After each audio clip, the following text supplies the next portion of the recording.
Bismillahirrahmanirrahim. Assalamualaikum warahmatullahi wabarakatuh. Waalaikumsalam warahmatullahi wabarakatuh. Alhamdulillahi ala ihsanihi wa syukru lahu ala taufiqihi wa amtinanihi wa asyhadu an la ilaha illallah wahdahu la syarika lahu ta'ziman li sya'ni wa asyhadu anna Muhammadan abduhu wa rasuluhu da'ila ridwani. Allahumma salli alaihi wa ala alihi wa ashabihi wa ikhwani. Para pemirsa yang dirahmati Allah Subhanahu wa taala, para jemaah Masjid Asra, ikhwan dan akhwat, bapak dan ibu-ibu yang dimuliakan oleh Allah Subhanahu wa taala. Pada kesempatan kali ini kita kembali mempelajari salah satu sosok yang mulia dari kalangan para sahabat. Dialah sahabat yang mulia Usamah bin Zaid radhiyallahu taala anhuma. Ya, semoga Allah meridainya dan meridai ayahnya Zaid bin Harithah. Insyaallah kita akan menjelaskan tentang sisi kehidupannya, kemudian kita akan menyebutkan sebagian faedah yang bisa kita ambil dari kehidupan Usamah bin Zaid radhiyallahu taala anhu. Usamah ya bin Zaid.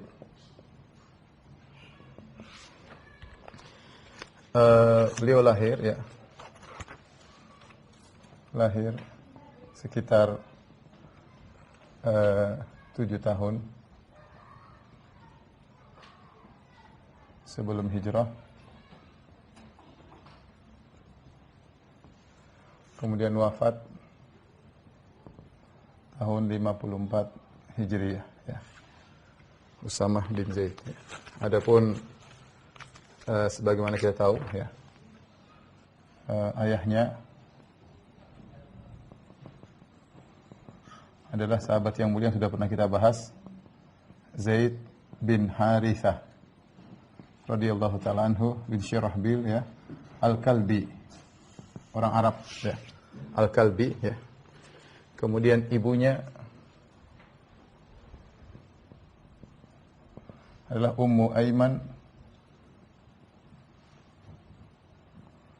Aiman Barakah binti Sa'labah Al-Habasyiyah. Jadi sebagaimana pernah kita jelaskan, ayahnya Zaid bin Harithah pernah diambil oleh orang kemudian dijual sebagai budak. Padahal dia seorang Arab asli. Marganya kembali kepada Al-Kalb, yaitu Zaid bin Harithah Al-Kalbi ya. Ini Arab ya. Arab asli berkulit putih. Adapun Ummu Aiman, kita tahu Zaid bin Harithah pertama nikah sama Zainab, ya, kemudian bintu Jahsyin, kemudian dicerai, akhirnya Zainab menikah dengan Nabi sallallahu alaihi wasallam. Setelah itu Nabi menyuruh Zaid untuk menikah dengan Ummu Aiman. Ummu Aiman adalah hadinatu Rasulullah sallallahu alaihi wasallam, hadinatu yang merawat Nabi sallallahu alaihi wasallam ketika Nabi kecil ya.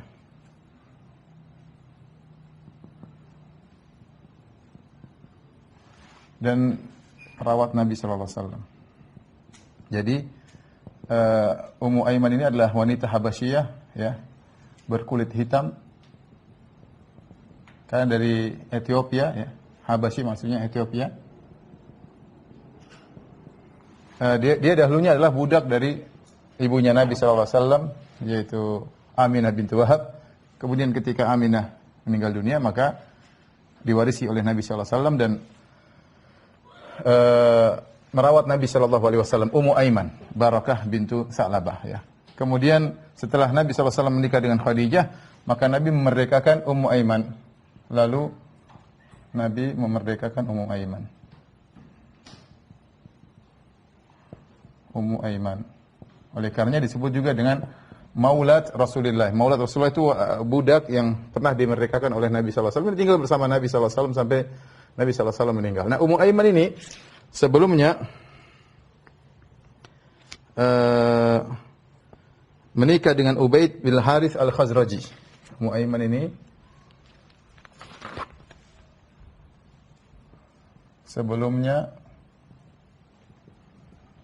menikah dengan Ubaid ibn al-Harith al-Khazraji, itu seorang Ansar dari Khazraj. Punya anak namanya Aiman.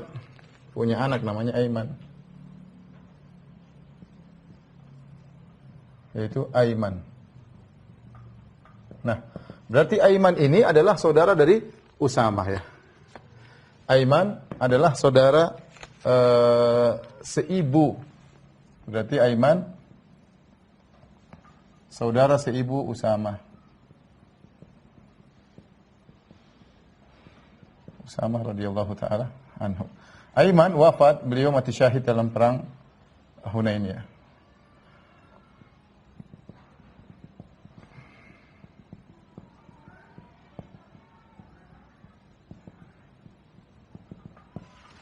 Inilah kira-kira keluarga dari Usamah bin Zaid radhiyallahu taala anhu. Nah, Usamah bin Zaid radhiyallahu anhu laqabnya adalah Hibbi Rasulillah. Hibbi Rasulillah. Maksudnya kecintaannya Rasulullah ya. Kenapa? Karena ayahnya Zaid bin Harithah ya, pernah jadi anak angkat Rasulullah sallallahu alaihi wasallam, dan dia pun sangat dicintai oleh Nabi sallallahu alaihi wasallam ya. Inilah Usamah bin Zaid radhiyallahu taala anhu. Dan Usamah sangat dicintai oleh Nabi sallallahu alaihi wasallam. Dalil-dalil yang menunjukkan Usamah sangat dicintai oleh Rasulullah SAW.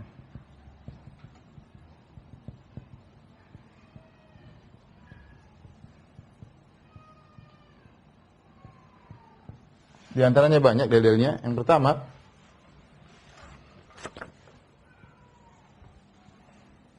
Nabi sendiri yang menyatakan demikian.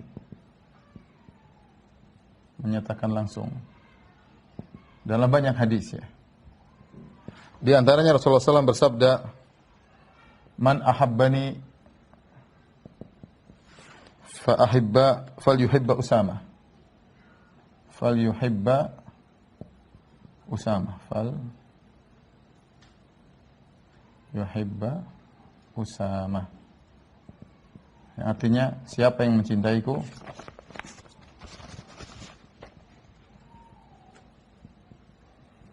hendaknya mencintai Usamah. Mencintai Usamah. Kemudian juga suatu hari Rasulullah sallallahu alaihi wasallam ya menjadikan Usamah sebagai pemimpin perang. Maka sebagian orang protes ya. Protes karena Usamah masih muda, masih belasan tahun ya. Kemudian dijadikan pemimpin perang sementara anak buahnya orang-orang hebat, orang-orang yang sudah tua. Maka Rasulullah SAW membela Usamah. Kata Rasulullah SAW, "Innakum tat'anuna fi imaratihi faqad kuntum tat'anuna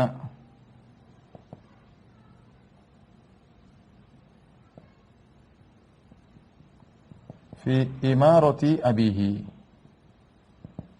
Kata Nabi, sungguhnya kalian mencela kepemimpinan dari Usamah radhiyallahu anhu. Sebelumnya kalian telah mencela kepemimpinan ayahnya, yaitu Zaid bin Harithah. Kemudian kata Nabi SAW, "Waimullah, ya, waimullah, in kana la khaliqan lil imarah, in kana la khaliqan lil imarah, wa in kana lamin ahabbin nasi ilayya." Kemudian kata Nabi SAW, "Wa inna hadha lamin ahabbin nasi ilayya ba'dahu, wa inna hadha lamin ahabbin nasi ilayya ba'dahu." Ya, kata Nabi SAW, kalian mencela kepemimpinan Usamah. Dan sekalian sebelumnya juga pernah mencela kepemimpinan Zaid bin Harithah. Zaid bin Harithah, ayahnya karena dibilang budak dan yang lainnya. Ya. Waimullah, demi Allah, sungguhnya bapaknya dulu Zaid bin Harithah la khaliqun lil imarah, benar-benar pantas dan layak jadi pemimpin. Wa in kana la min ahabbin nasi ilayya, dan ayahnya termasuk orang yang paling aku cintai. Wa inna hadza, anaknya sekarang ini juga Usama bin Zaid, la min ahabbin nasi ilayya ba'dahu. Orang yang paling aku cintai di antaranya setelah ayahnya. Jadi Nabi yang menyatakan langsung bahwasanya Nabi mencintai Usama. Yang kedua, ya. Nabi pernah sallallahu alaihi wasallam pernah memangku Usama bersama Hasan.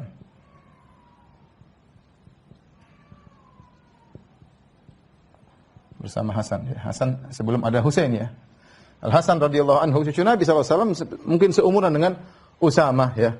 Maka Nabi SAW mengambil Usama, kemudian fayuqiduni fi fakhidhi ala fakhidhi, kemudian diletakkanlah Usama salah satu pahanya, kemudian Nabi mengambil Hasan, Nabi taruh di sebelah pahanya, thumma dhammahuma, kemudian Nabi memeluk keduanya, kemudian Nabi SAW berdoa kepada Allah Subhanahu wa taala dan mengatakan, Allahumma inni uhibbuhuma fa ahibbahuma. Kata Nabi, Allahumma inni uhibbuhuma fa ahibbahuma. Ya Allah, sungguh aku mencintai keduanya. Keduanya maksudnya siapa? Usama dan Hasan. Maka cintailah keduanya. Dalam riwayat yang lain, Nabi SAW berkata, Allahumma arhamhuma fa inni arhamuhuma. Allahumma irhamhuma fa inni arhamuhuma. Ya Allah, rahmatilah mereka berdua.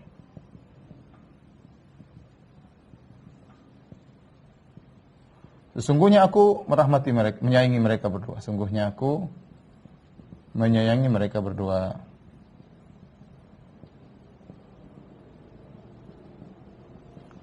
Baik, di antara tanda-tanda, jadi lihat Nabi SAW sayang kepada Usama, ya. Kemudian di antara juga, ya, Nabi SAW membonceng Usama,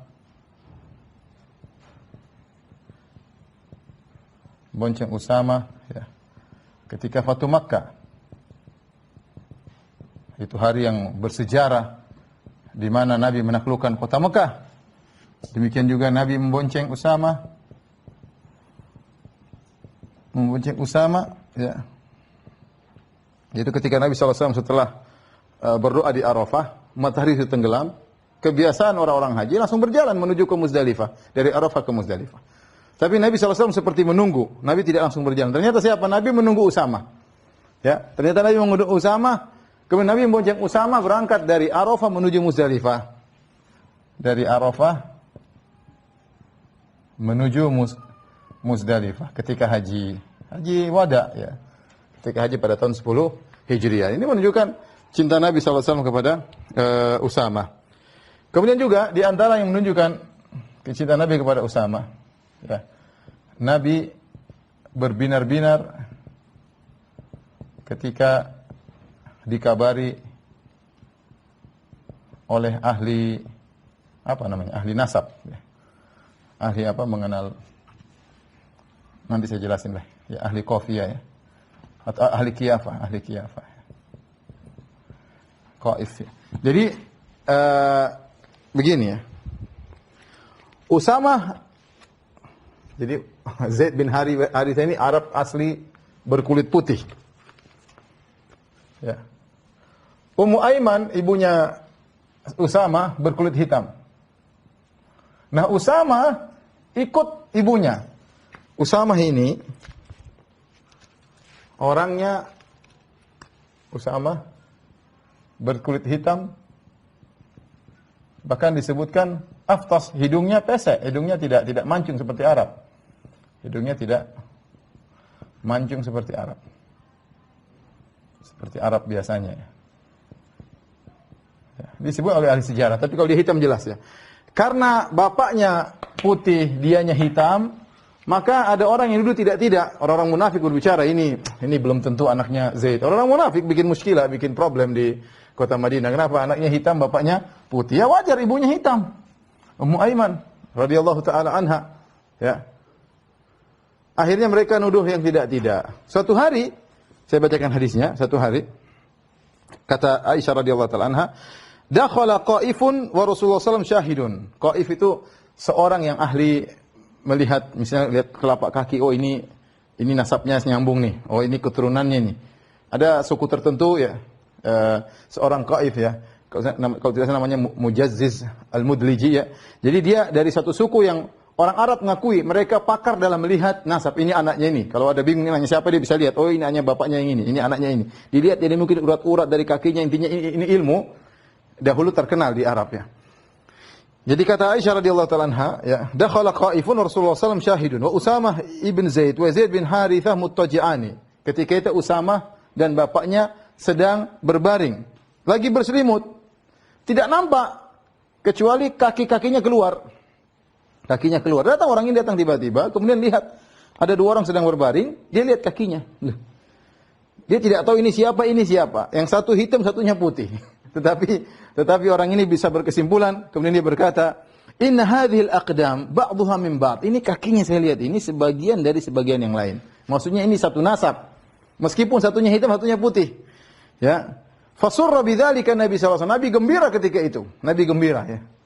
Nabi berbinar-binar gembira. Kemudian Nabi sallallahu alaihi wasallam ya mengabarkan hal ini kepada Aisyah radhiyallahu taala anha. Dalam riwayat yang lain, inna Rasulullah sallallahu dakhala alayya masruran. Rasulullah sallallahu masuk menemui Aisyah dalam kondisi ya bergembira ya. Tabruku asariru wajhihi, bersinar-sinar wajahnya, bergembira ya. Kenapa? Karena ada kabar dari orang ini, Al-Mudliji ini. Kemudian kata Nabi SAW, alam taro anna mujazzizan nadhara anifan ila Zaid bin Harithah wa Usama bin Zaid faqala inna ba'dha hadhil aqdamna min ba'd. Bukankah tadi si ahli qiyafah, ahli yang melihat garis-garis keturunan, tadi baru melihat Zaid bin Harithah dan Usama bin Zaid, dia tidak lihat wajah. Tidak tahu ini siapa, tahu-tahu datang, lihat-lihat, mungkin dia namanya orang iseng ya, maksudnya orang pintar. Ini kok sama ya, padahal satu hitam satu putih. Ya, maka ini membuat Nabi SAW gembira karena ini membantah perkataan sebagian orang munafik di Madinah yang bikin masalah ya, seakan-akan menuduh ada ketidakberesan antara hubungan Usama dengan bapaknya Zaid bin Harithah. Karena Usama hitam, sementara Zaid bin Harithah seorang yang putih Arab asli. Taib. Di antara kecintaan Nabi SAW, bukti kecintaan Nabi SAW ya. Usama waktu kecil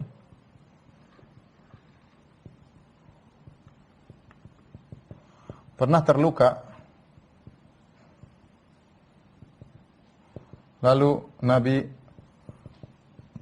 menghentikan darahnya dengan mengisapnya ya, dan membuangnya. Mengisap dan membuangnya. Hadis ini riwayat dalam Musnad Imam Ahmad ya, dengan sanad yang hasan ya. Saya bacakan hadisnya. An Aisyah radhiyallahu taala anha, dari Aisyah, anna Usama bin Zaid athara ya Utbah bi atabatil bab ya. Bi askufa atau atabatil bab. Jadi atabah itu seperti pijakan, kalau orang pintu dulu di bawahnya ada pijakan untuk kemudian masuk ke dalam pintu. Rupanya Usama mungkin masih kecil, maka dia berjalan ya. Kemudian dia pun terjatuh sehingga kemudian fasujjab fi jabhatihi, kemudian kepalanya terbentur sehingga keluar darah di dahinya, keluar darah mengalir di dahinya. Maka Rasulullah berkata kepada Aisyah, "Amiti anhu au nahi anhu al-adha." Wahai Aisyah, bersihkan itu darah dari wajahnya. Aisyah mengatakan, "Fatakadzartuhu." Saya kayak agak jijikan lihat darah, ya, atau saya lagi tidak mau membersihkan darah. Aisyah terlihat agak lambat ya, mungkin masih ragu-ragu. Faja'ala Rasulullah SAW yamussuhu. Rasulullah SAW kemudian mengisap darah langsung dari kepala Usama bin Zaid. Thumma yamujju, kemudian Rasulullah SAW buang darah tersebut. Kemudian beliau berkata, "Lau kana Usama jariyatan lakasautuhu." Ya, kalau saja ini Usama adalah seorang gadis remaja, tentu saya sudah pakaikan dia baju yang indah dan yang lainnya. Tapi intinya Nabi melakukan tindakan yang mungkin kita saja kalau sama anak kita saja mungkin belum kita lakukan. Ya, ada anak darah, kalau kita isap darahnya, kita paling ngambil apa. Tapi Nabi SAW segera mengambil tindakan karena dia sayang kepada Usama radhiyallahu anhu. Nabi segera mengisap darah tersebut kemudian buangnya, mengisap darah tersebut buangnya, langsung melakukan tindakan membuktikan Nabi SAW sangat sayang kepada Usama radhiyallahu taala anhu. Kemudian di antaranya ya, Nabi SAW pernah membelikan baju mahal. Membeli baju mahal.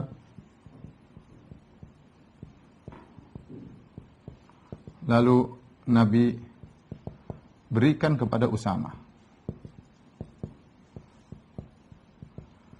Satu hadis ceritanya Hakim bin Hizam.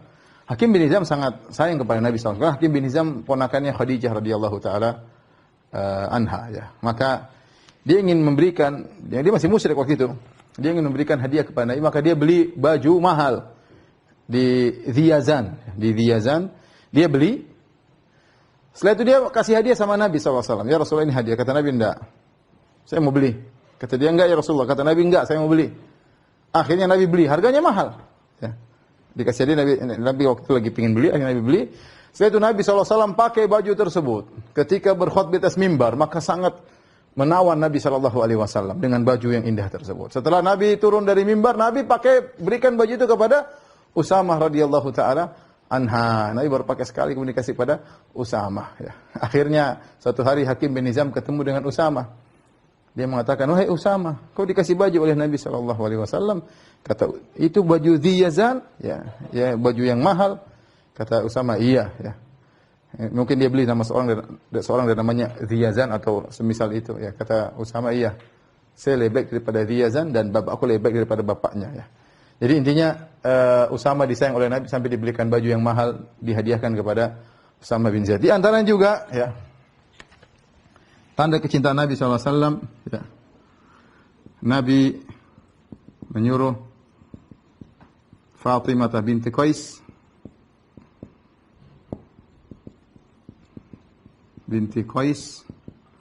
Al-Fihriyah, itu Quraisy maksudnya, Al-Fihriyah,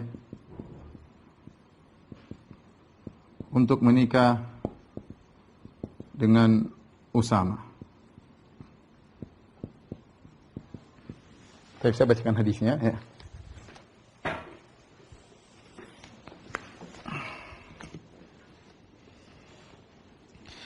Dan ini menunjukkan Rasulullah SAW perhatian sama Usama radhiyallahu taala anhu. Dalam Sahih Muslim, an Fatimah binti Qais, dari Fatimah binti Qais, anna Abu Amr bin Hafs talaqaha al-battah. Suaminya Abu Amr bin Hafs menceraikan dia dengan talak 3 ya. Al-battah itu sudah enggak bisa balik. Wa huwa ghaibun, padahal suaminya lagi tidak ada, tapi suaminya ceraikan dari jauh. Fa arsala ilaiha wakiluhu bi sya'irin ya, fashakhitathu fa qala wallahi ma laka alaina min syai'. Intinya dia pun mengirim dengan makanan kepada Fatimah binti Qais. Kemudian Fatimah binti Qais marah dengan hal tersebut. Kenapa cuma dikirim syair, gandum ya, cerai terus dikasih gandum. Maka suaminya atau bekas suaminya berkata, wallahi malaka alaina min syai'. Sungguhnya kami tidak ada tanggungan karena sudah talak 3. Maka dia pun datang kepada Nabi SAW. Kemudian dia pun bercerita kepada Nabi tentang sikap suaminya atau yang sudah menceraikannya, yaitu Abu Amr bin Hafs. Maka Nabi SAW, laisa laki alaihi nafaqah. Kau tidak wajib untuk dikasih nafkah. Ya. Kenapa? Karena talak 3 selesai. Talak 3 enggak wajib. Kalau talak 1, talak 2 di masa iddah wajib nafkah. Kalau talak 3 selesai. Kemudian Nabi menyuruh dia untuk beriddah di rumah Ummu Syarik. Maka kemudian Nabi berkata, ya intinya setelah itu ya, kata Fatimah binti Qais, falamma halaltu, setelah aku habis masa iddahku, ya, zakartu lahu anna Muawiyah bin Abi Sufyan wa anna Abu Jahim khatabani. Ternyata ada 2 orang yang langsung meminangnya. Ya, ini saya sering sampaikan, kalau kita lihat sejarah Nabi SAW para sahabat, enggak ada janda yang istilahnya bahasa kita pengangguran ya, begitu begitu jadi janda sudah ada langsung yang melamar ya. Demikian para sahabat dahulu, kalau ada wanita janda segera langsung ditolong untuk dinikahi ya.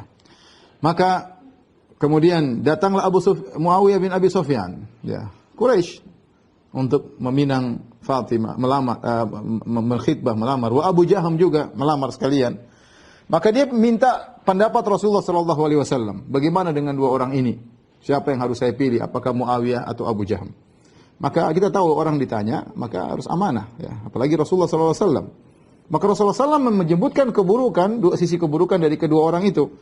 Kata Nabi sallallahu alaihi wasallam, "Amma Abu Jaham fala yad'u asahu an atiqihi." Adapun Abu Jaham maka dia tidak pernah melepaskan tongkat dari pundaknya. Itu dia selalu suka mukul. Dalam riwayat fadarrabun lin-nisa. Dalam riwayat dia suka mukul istri-istrinya.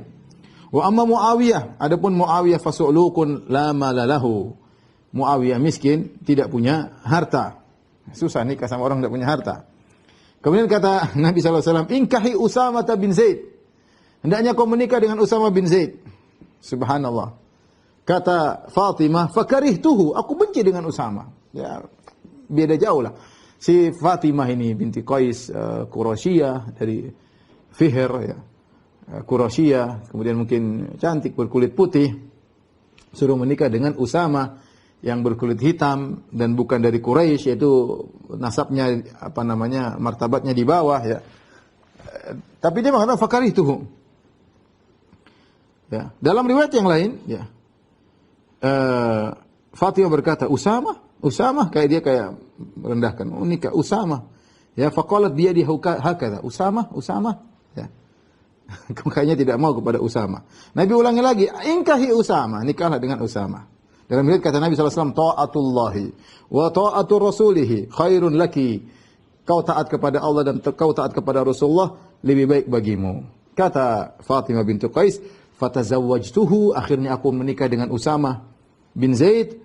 Kemudian kata Fatimah, "Waqtabattu bihi." Akhirnya orang-orang mencemburuiku. Artinya ternyata dia hidup dengan penuh kebahagiaan, penuh dengan keberkahan ya, sampai orang-orang cemburu melihat bagaimana kehidupan rumah tangga antara Fatimah binti Qais dengan Usamah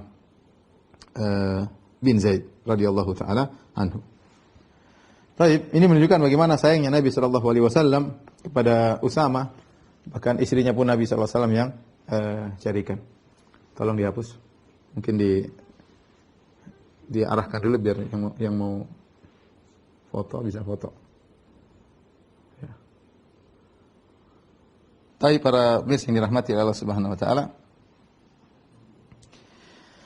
Jadi Usamah disebut oleh para ulama, Usamah radhiyallahu taala anhu menikah ketika usia masih sangat muda, usia 15 tahun ya. Menikah dengan janda Fatimah binti Qais ya. Atas saran dari Nabi sallallahu alaihi wasallam, dan barang siapa menjalankan perintah Nabi sallallahu alaihi wasallam meskipun terkadang tidak disukai, ternyata sebagaimana perkataan Allah, "Wa asa an takrahu syai'an fa huwa khairul lakum." Bisa jadi kau benci sesuatu, ternyata baik bagimu. Ternyata Fatimah binti Qais bahagia hidup bersama Usamah radhiyallahu taala anhu. Dan Usamah radhiyallahu taala anhu adalah seorang sahabat yang sangat semangat ya dalam berjihad, dalam berperang. Oleh karenanya ketika perang Uhud ya, Usamah masih kecil ya, masih mungkin usia masih 14 tahunan atau kurang daripada itu, maka dia berangkat menuju perang Uhud ya. Sebagaimana pernah kita ceritakan, begitu berangkat ikut perang Uhud, kemudian menjelang terjadi peperangan, Nabi SAW periksa, dicek ya. Pasukan semua dicek, yang masih kecil-kecil disuruh pulang. Di antara yang disuruh pulang adalah Usamah bin Zaid. Disuruh pulang adalah Usamah bin Zaid. Ya, tapi dia sudah semangat berperang sejak masih kecil. Kemudian ketika perang Khandaq, ya, usia beliau ya sudah 15 tahun, ya. Maka beliau ikut perang dan akhirnya melas minta kepada Nabi untuk bisa ikut perang. Akhirnya Nabi SAW mengizinkan beliau untuk berperang. Oleh karenanya perang yang pertama yang beliau ikuti adalah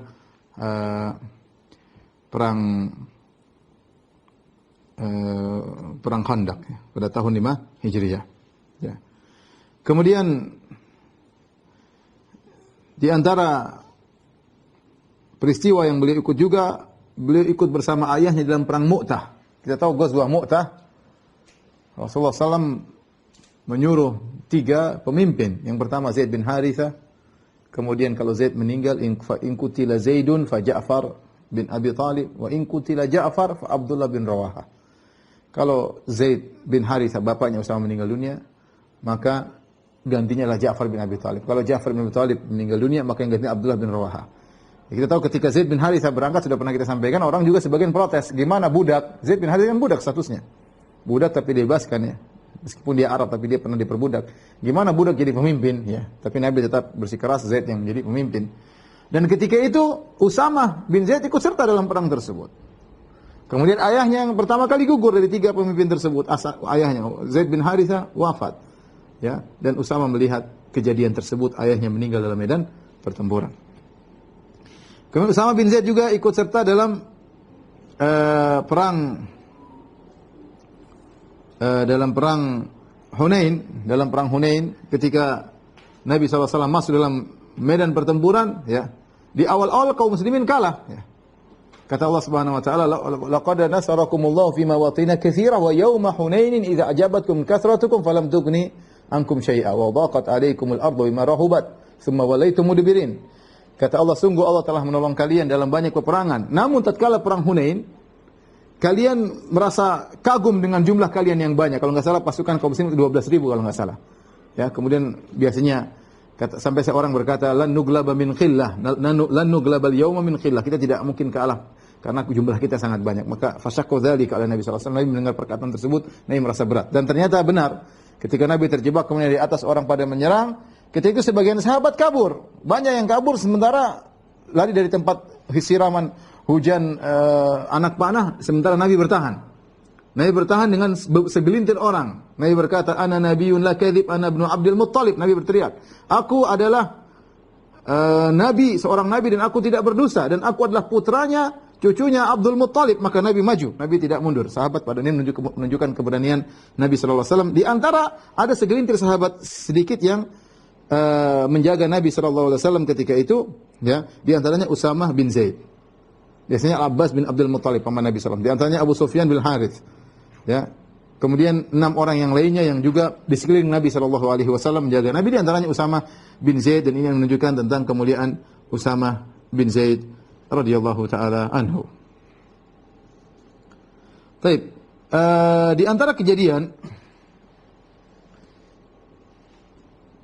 yang dialami oleh Usamah radhiyallahu taala anhu, yang saya ingin menyampaikan, meskipun Nabi SAW begitu sayang kepada Usamah, namun Nabi SAW pernah marah kepada Usamah.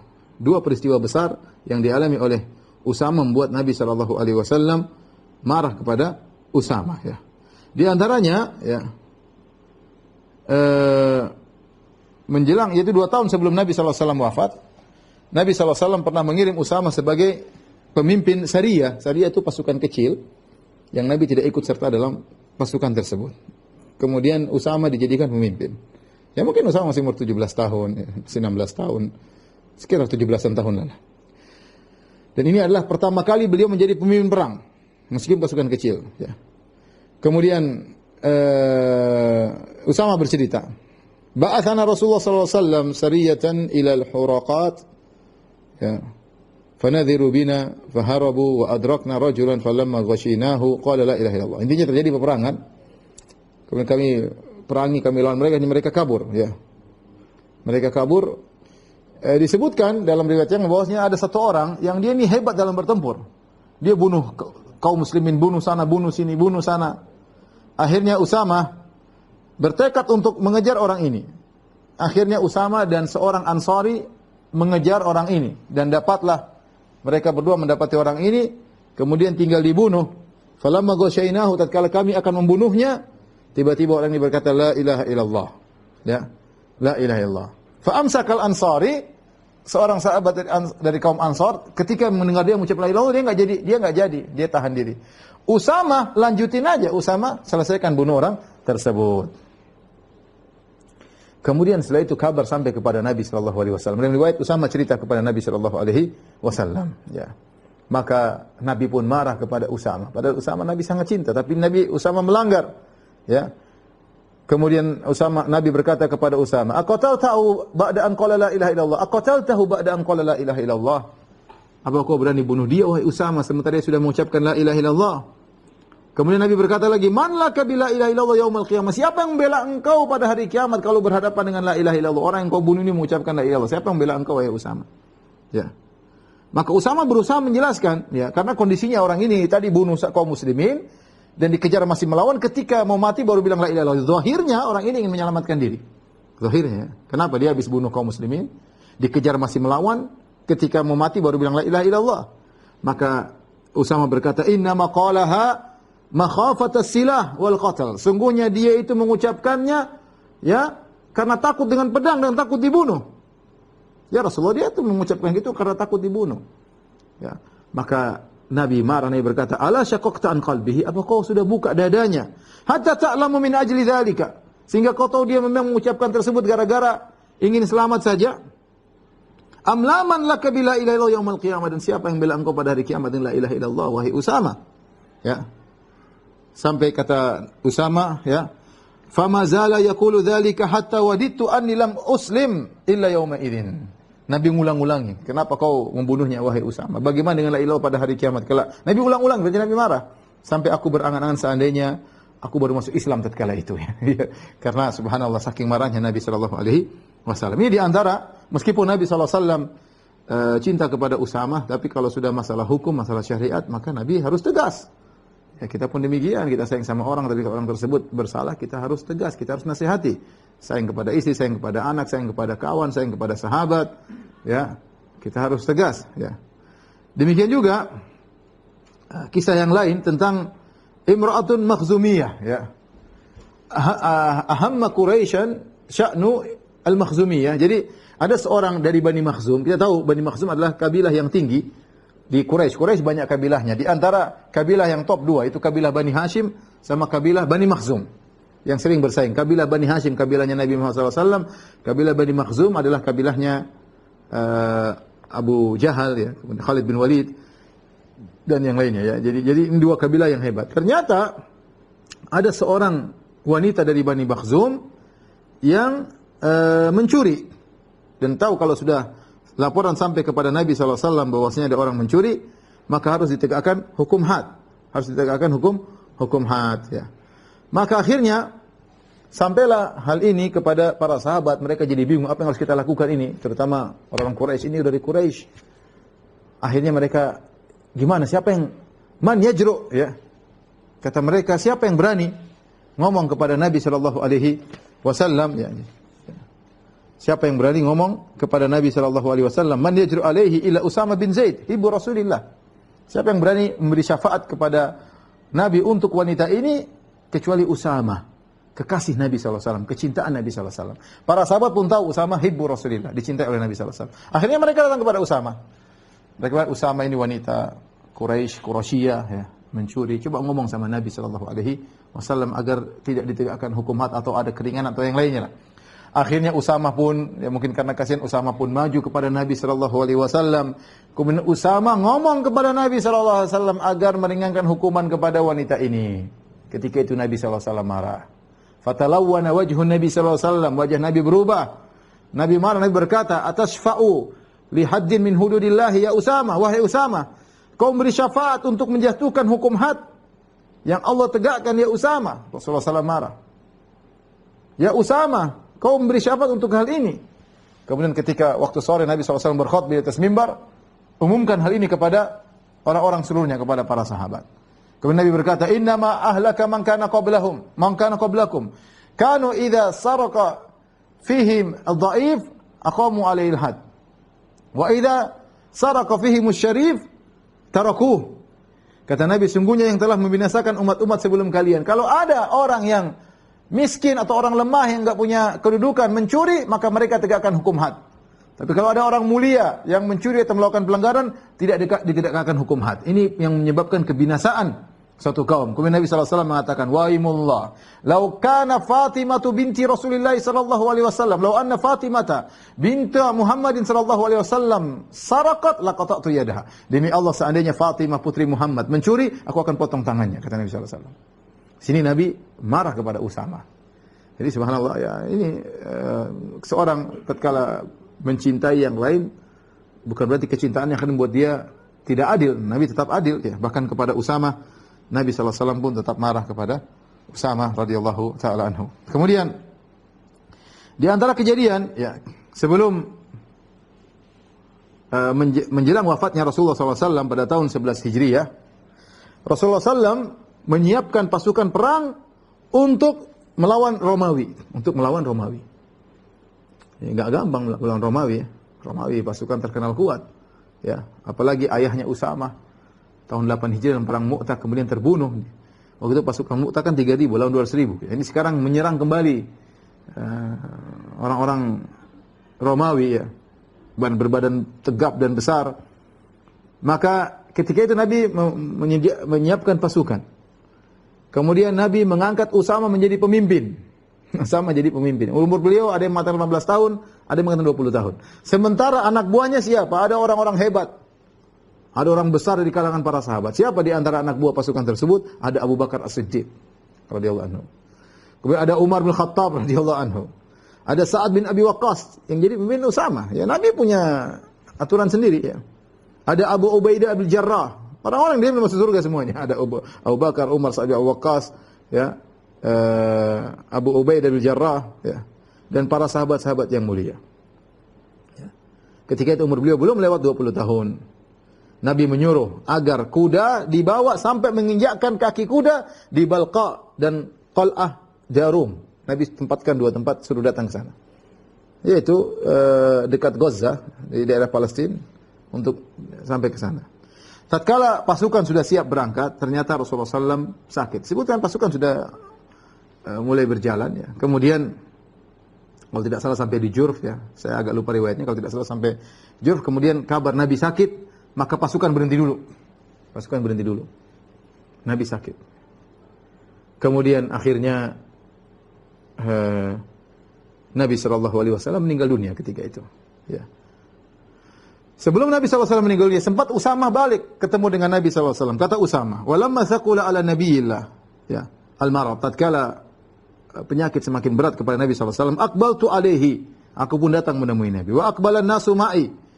Dan orang-orang datang bersamaku menemui Nabi SAW. "Fadakhaltu alaihi." Aku pun datang menemui Nabi SAW. "Fawajadtuhu qad samata, fama yatakallam min wata'idda." Nabi waktu itu sedang terdiam, tidak ngomong. Saking berat penyakit yang dirasakan oleh Nabi SAW. Faja'ala yarfa'u yadahu ila sama, thumma yada'uha alayya. Nabi menunjukkan ke langit kemudian mengarahkan kepada Usamah. Nabi tidak ngomong. Kata Usamah, fa'araftu annahu yad'uli. Aku paham Nabi sedang mendoakanku. Setelah itu Nabi SAW meninggal dunia. Setelah Nabi meninggal dunia, akhirnya Abu Bakar As-Siddiq yang diangkat menjadi khalifah. Singkat cerita, Abu Bakar jadi khalifah. Taib. Ketika Abu Bakar jadi khalifah, bagaimana pasukan yang mau disiapkan ini? Apakah melanjutkan perjalanan menuju Romawi atau mundur? Karena kondisi sekarang dalam kondisi genting. Ketika Nabi SAW meninggal, mulai muncul sebagian orang-orang Arab Badui yang murtad. Ya, mungkin orang munafik mulai bikin ulah. Ya, bisa jadi orang-orang Romawi datang menyerang. Kondisi lagi kurang stabil. Maka para sahabat berdiskusi. Banyak di antara mereka ya, berpendapat bahwasanya pasukan Usamah bin Zaid tidak usah pergi ke Romawi. Karena kalau berangkat Madinah kosong, bahaya. Ya, Madinah kosong. Rasulullah SAW sudah meninggal dunia. Ini dalam kondisi genting. Akhirnya orang-orang, tapi Abu Bakar tetap mengatakan berangkat.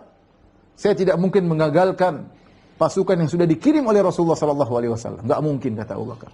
Ya, enggak mungkin. Kemudian akhirnya mereka mengirim Umar bin Khattab. Ya, Umar bicara sama Abu Bakar. Bagaimana kalau semuanya niatnya baik. Karena kondisi Madinah yang dikhawatirkan setelah wafat Rasulullah SAW, mungkin ada penyerangan, ada apa.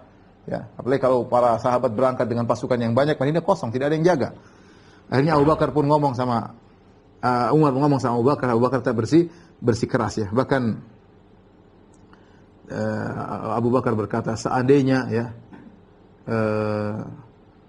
semua orang pergi ya, saya akan tetap menyuruh ya semuanya orang, tidak ada yang setuju dengan aku tetap menyuruh Usamah untuk berangkat ya. Ini kondisi yang luar biasa, menegangkan, tetapi Abu Bakar tahu pasukan ini sudah disuruh oleh Nabi, maka tidak mungkin digagalkan. Akhirnya berangkatlah Usamah bin Zaid dengan pasukannya. Ya.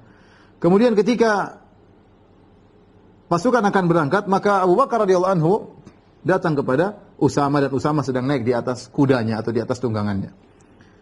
Maka Usamah berkata, "Ya Khalifata Rasulillah, wahai Khalifah Rasulullah Abu Bakar, wallahi la tarkabanna aw la anzilanna." Kata Usama, wahai Abu Bakar, wahai Khalifah, kau naik tunggangan juga bicara dengan saya, atau saya turun bicara dengan kau? Demi itu aja. Karena Abu Bakar di bawah, Usama di atas. Enggak enak, ini Khalifah. Sementara Abu Bakar sedang tawaduknya Nabi, tawaduknya Abu Bakar, penghormatan kepada Usama. Ini pasukan dipilih oleh Nabi yang angkat Usama jadi pemimpin adalah Rasulullah sallallahu alaihi wasallam. Bagaimana pengagungan Abu Bakar kepada Nabi? Saya Abu Bakar datang dengan tidak naik kendaraan, tidak naik tunggangan, ngobrol sama Usama. Usama enggak enak, kata Usama, la tarkabanna wa anzilanna. Kau naik hendak tunggangan atau saya turun ngomong sama engkau? Apa kata Abu Bakar? Wallahi la tanzil, demi Allah jangan kau turun. Wallahi la arkab, dan aku tidak bakalan naik tunggangan. Wa ma alayya an ughabbira qadamai fi sabilillah sa'ah. Apa salahku kalau aku mengotori kakiku dengan debu-debu sebentar dalam rangka jihad di jalan Allah? Ya sudah, saya tidak ikut perang sana, tapi saya ingin mengotori kakiku dengan debu-debu untuk perangkat jihad ya. Akhirnya Usama pun berangkat setelah mendengar wasiat dari Abu Bakar radhiyallahu taala anhu, dan benar akhirnya Usama pun sampai mendatangkan kuda-kuda kaum muslimin sampai di Tukhumul Balqa, kemudian di Qal'ah Darum di daerah Palestina ya. Kemudian ketakutan pamor dari Romawi hilang karena mereka sampai di tempat tersebut dan Romawi tidak bisa berbuat apa-apa. Ya, ketakutan terhadap kaum Romawi hilang dari hati-hati kaum muslimin ya. Dan ini Usama membuka pintu untuk bisa menguasai Romawi di kemudian hari ya. Baik. Setelah itu Usama radhiyallahu anhu diberi umur oleh Allah Subhanahu wa taala. Saya katakan tadi beliau wafat pada tahun 54 Hijriah. Di sana ada beberapa kejadian yang dialami Usama radhiyallahu taala anhu setelah Rasulullah sallam wafat ya. Di antaranya Usama radhiyallahu taala anhu ketika terjadi fitnah antara Ali bin Abi Thalib dengan Muawiyah, Usama tidak ikut-ikutan sama sekali. Usama bin Zaid tidak ikut-ikutan sama sekali. Ya. Qala Harmalah bercerita, "Arsalani Usama ila Ali." Usama minta uzur karena tidak ikut serta dalam pasukan Ali. Kata Harmalah, aku diutus oleh Usama kepada Ali bin Abi Thalib. Wa qala, Usama berkata, "Innahu sayas'aluka al-ana." Nanti kalau ketemu Ali akan tanya kepada engkau. Fayaqul, dan Ali akan berkata kepada engkau, "Ma khallafa sahibaka?" Kenapa? Apa yang buat kawanmu atau temanmu Usama tidak ikut dalam pasukanku? Faqul lahu, katakan kepada Ali. Yaqulu laka, Usama berkata kepada engkau, "Lau kunta fi shidqil asad." Wahai Ali, kalau kau berada di gigi asad yang singa yang akan memakan engkau, la ahbabtu an akuna ma'aka fi. Aku juga berharap bisa bersamamu, mati bareng-bareng digigit oleh singa. Tetapi ini perkaranya lain. Walakinna hadza amrun la arahu. Ini perkara yang aku tidak melihatnya. Aku tidak memandang harus ikut serta dalam fitnah tersebut. Bisa jadi ini pelajaran yang diambil oleh Usama ya, gara-gara peristiwa di mana dia pernah membunuh seorang mengucapkan la ilaha illallah, tidak ingin terulang kembali. Dia hanya ikut jihad kalau benar-benar peperangan, kalau benar-benar melawan orang kafir, ya, adapun orang Islam beliau mundur. Kemudian di antara yang diriwayatkan dari Usama radhiyallahu ta'ala anhu, yaitu bagaimana cara beliau menasihati pemimpin. Qila lahu, dikatakan kepada Usama, "Ala tadkhulu ala Utsman fatukallimuhu?" Tidakkah kau bertemu dengan Utsman, kau nasihati Utsman bin Affan di zaman Utsman bin Affan? Faqal, maka Usama menjawab. Ada orang bilang dia, "Ente Usama, kenapa enggak ketemu Utsman, nasihati Utsman?" Apa kata Usama radhiyallahu ta'ala anhu? Faqala, "Atarawna anni la ukallimuhu illa usmi'ukum?" Menurut kalian saya kalau ngomong sama Utsman bin Affan, saya pasti harus ngabarin kalian. Kalau saya nasihati orang harus ngabarin kalian. Wallahi laqad kallamtu fima bainahu wa baini wa bainahu. Maduna an aftatiha amran la akunu awwala man fatahahu. Demi Allah aku sudah menasihati Utsman. Aku pernah ngomong sama Utsman 4 mata saja. Ya, tanpa harus saya membuka masalah, membuat fitnah. Saya termasuk orang akhirnya menjadi orang yang pertama kali membuka fitnah tersebut, tidak perlu. Ini caranya Usama ketika menasihati Utsman bin Affan radhiyallahu ta'ala anhu. Ya, tidak perlu gembor-gembor cerita saya sudah nasihati Utsman ya. Dengan cara yang terbaik yang agar bisa menasihati pemimpin ya, sebisa mungkin dengan cara yang terbaik. Kemudian di antara manaqib Usama radhiyallahu taala anhu, Usama bin Zaid, di antara riwayat yang sampai kepada kita ya, ketika di zaman Utsman bin Affan korma lagi mahal. Sampai satu korma, satu pohon harganya 1.000 dirham, 1.000 dirham, jumlah yang banyak. Tiba-tiba ibunya Usama, Ummu Aiman mungkin, Barokah ya, bintu Tha'labah al-Habasyiyah, ibunya pingin makan jummar. Jummar itu jantung korma. Jummar itu jantung korma. Padahal korma lagi mahal-mahalnya 1.000 dirham satu pohon. Nah, masalahnya kalau mau ngambil jantung korma, bukan jantung pisang di luar, tinggal dipetik. Kalau jantung korma dalam, itu bagian batang paling atas, dalamnya, kalau mau diambil, kormanya harus dimatiin, yaitu ditebang, baru dibuka batangnya, baru diambil, ada bagian putih dalam batang korma tersebut. Dan saya pernah makan ya, jummar ya. Ya rasanya manis-manis ya. Ibunya lagi pingin makan itu. Subhanallah, akhirnya Usama pun pergi ke pohon kormanya, kemudian dia tebang pohon kormanya, keluarin jummarnya. Orang-orang lihat dia pada heran. Ini lagi mahal-mahalnya korma, malah kormanya ditebang. Kenapa kau petebang korma ya Usama? Lagi mahal-mahalnya. Apa kata Usama, perkataan yang indah? Ya, beliau berkata ya, sa'alatnihi, ibuku meminta ini dariku. Wala tas'aluni syai'an aqdiru alaihi illa a'taituha. Dan ibuku tidak pernah meminta kepadaku sesuatu dan aku mau melakukannya kecuali aku berikan kepadanya. Perkataan yang ini dari Usama. Inilah buah daripada akidah, buah daripada ilmu yang benar ya. Apa kata Usama? Ibuku minta. Selama aku mampu, kalau ibuku minta sesuatu aku mampu melakukannya, aku pasti melakukannya, kata Usama radhiyallahu taala anhu. Jadi inilah sebagian contoh yang dicontohkan oleh Usama radhiyallahu taala anhu, tidak seperti sebagian kita yang sama orang tua sangat perhitungan ya. Sangat pelit ya. Terkadang sebagian kita kalau sama keluarga, Masya Allah, sama istri jor-joran, tapi sama orang tua banyak perhitungan ya. Tidak seperti para sahabat, tidak seperti Usama radhiyallahu taala anhu. Maka saya ingatkan kepada para ikhwan ya, adil ya. Hak orang tua diberikan, hak istri diberikan ya. Tapi jangan sampai pelit sama orang tua. Jangan sampai pelit sama orang tua, apalagi orang tua antum masih hidup ya. Jangan pelit. Nanti antum menyesal sudah meninggal ya. Berangan-angan seandainya mereka masih hidup, kita mau ini, mau itu, terlanjur ya sudah. Karena mau masih hidup, yang orang tuanya masih hidup, masih terbuka pintu surga, ya maka perbanyaklah menyenangkan hati mereka, ya apa yang mereka minta kalau bisa kita berikan. Kalau bisa kita kenali kebutuhan mereka sebelum mereka minta, kita kasihkan. Lihatlah bagaimana Usama bin Zaid tidak perlu dengan harga korma, pokoknya bisa kasih orang tua, dia kasih orang tuanya. Saya ingatkan kepada istri, ya istri yang salehah membantu suaminya untuk semakin berbakti kepada orang tuanya. Jangan menjadi istri yang mengajari suaminya untuk pelit kepada ibunya. Kalau antuna, para ummahat, para ibu-ibu, membantu suaminya untuk berbakti kepada orang tuanya, insya Allah antuna juga dapat pahala. Ya, dapat pahala berbakti kepada orang tua. Itu pahala yang sangat besar. Ya, apa soalnya anjurkan suami perhatian sama orang tua. Suami anti dapat pahala, anti juga dapat pahala, kan anti yang memotivasi. Jangan sebaliknya malah motivasi suami untuk pelit kepada orang tua ya. Ini saja para pemirsa yang dirahmati Allah Subhanahu wa taala, kisah tentang Usama bin Zaid ya, beliau wafat pada tahun 54 Hijriah ya. Radhiyallahu taala anhu wa radhiya an abi, semoga Allah meridai beliau dan juga meridai ayahnya, seorang panglima perang yang hebat, Usama bin Zaid ya. Mujahid fi sabilillah, sahabat yang sangat mulia. Tapi demikian saja kepada para ikhwan, para akhwat, para jamaah Masjid Asrah. Apa yang saya sampaikan kurang lebih saya mohon maaf. Wabillahi taufiq wal hidayah. Assalamualaikum warahmatullahi wabarakatuh.